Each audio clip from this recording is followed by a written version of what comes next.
So we all know that the real estate market is incredibly difficult to buy into right now. So what are some tips, things that you can do as a buyer that are going to help you be successful in a tight market?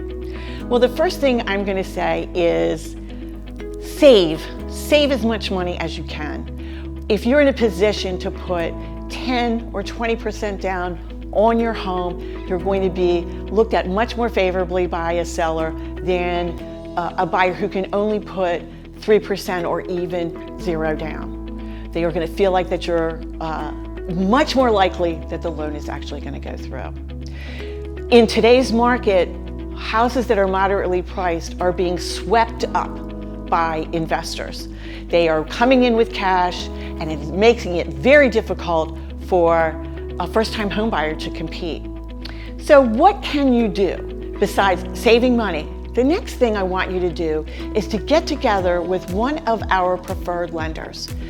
Even if you're not ready to buy today, it is a wonderful opportunity to talk with a lender, for them to advise you what you need to do to put you in the best position, to pre-qualify you.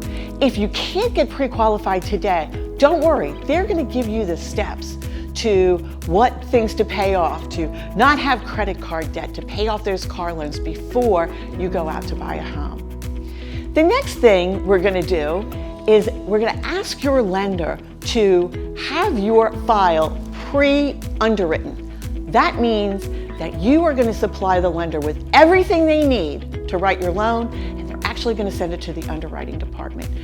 When a seller or the seller's agents see that you are pre-underwritten, they know that that loan is going to get approved.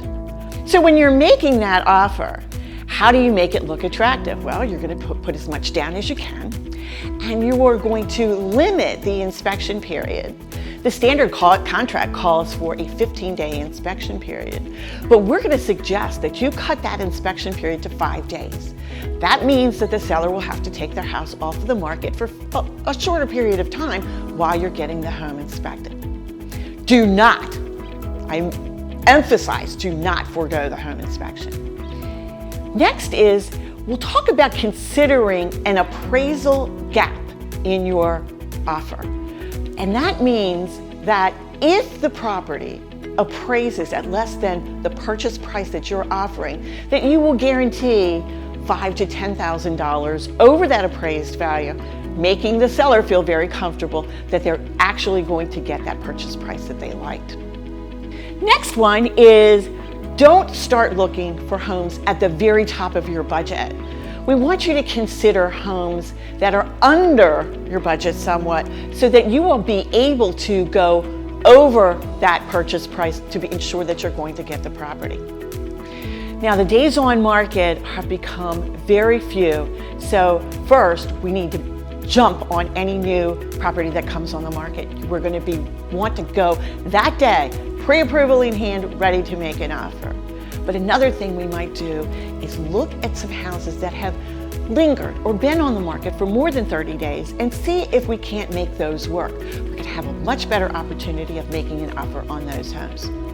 And one last thing is, don't overlook gift funds that could maybe come from a parent or a family member that would help you increase your down payment. So we always have ideas about how to make your offer stand out, so don't hesitate to give us a call to talk a little bit more about how you can be successful in this tight market.